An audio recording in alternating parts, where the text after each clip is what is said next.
జయ శ్రీమన్నారాయణ. సుఖదుఖాల్లో రెండింటిలోనూ సమతూకంలో ఉండడం నేర్చుకోండి, సాధన చేయండి అని ఈరోజు స్వామివారు మనకు సూక్తిని అందించారు. ఈ సూక్తిని చూడగానే మనకు భగవద్గీతలోని ఒక శ్లోకం స్ఫురణకు వస్తోంది.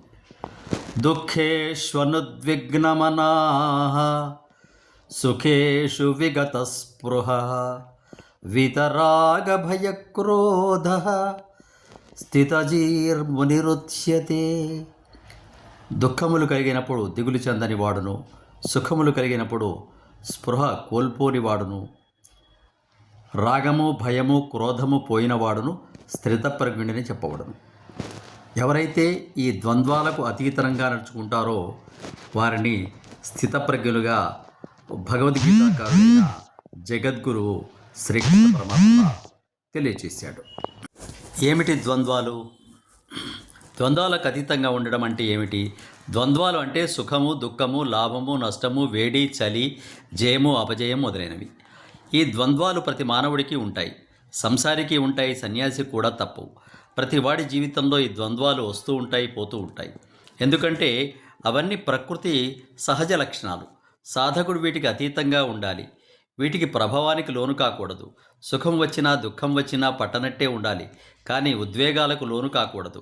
సుఖం వచ్చినప్పుడు ఎగిరి గంతులేయడం, నా అంతవాడు లేడని, అంతా నా వల్లే జరిగిందని రొమ్ము విరుచుకోవడం, దుఃఖం వచ్చినప్పుడు నా అంత దురదృష్టవంతుడు లేడని కుంగిపోవడం, దానికి కారణమైన వారిని దేవుడిని నిందించడం, తాను చేసిన తప్పులను ఇతరుల మీదకి నెట్టివేయడం, ఇవన్నీ సాధారణంగా మానవ లక్షణాలు. గృహస్థు కానీ సన్యాసి కానీ ఏ ఆశ్రమంలో ఉన్నవారైనప్పటికీ వీటికి అతీతంగా ఉండడానికి ప్రయత్నం చేయాలి.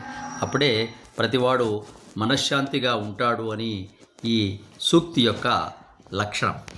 మరి ఇది సాధన చేయడమే తప్ప 100% ఆచరించడం, ద్వంద్వాతీతంగా ఉండడం అనేది మానవాతీతులకే తప్ప మానవులకు మామూలు వారికి కష్టమైన పని.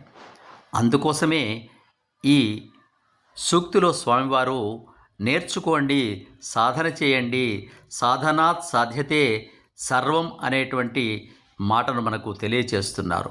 అంటే ద్వంద్వాతీతంగా ఉండడానికి సాక్షిభూతంగా తెలుసుకొని సుఖము దుఃఖము రెండు వచ్చేవే పోయేవే అనేటువంటి ఆలోచనలో ఉన్నప్పుడు మానసిక శాంతి, సుఖము, సౌఖ్యము, ఆనందము కలుగుతుందని ఈ సూక్తి యొక్క భావం. జై శ్రీమన్నారాయణ.